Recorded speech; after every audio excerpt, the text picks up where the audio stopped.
باور کن آزرا، اگه دلیلی وجود داره فقط بچه است. اگه ما بچه دار می شدیم هیچ وقت اینطوری نمیشه.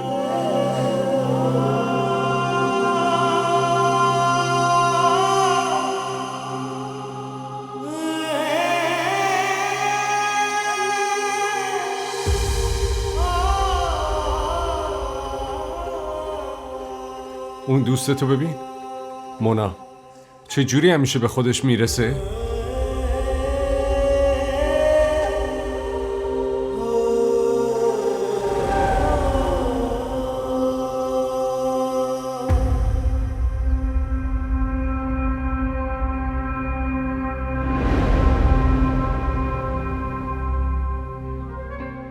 اگه بچه دار شدی من مال تو،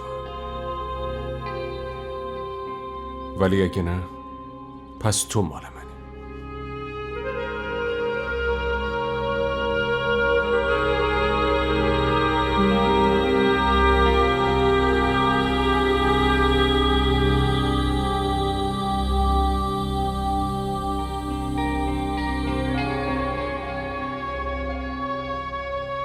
آزرا اونم آدمه،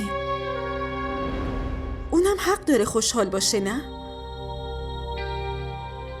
اونم تو رو دوست داره.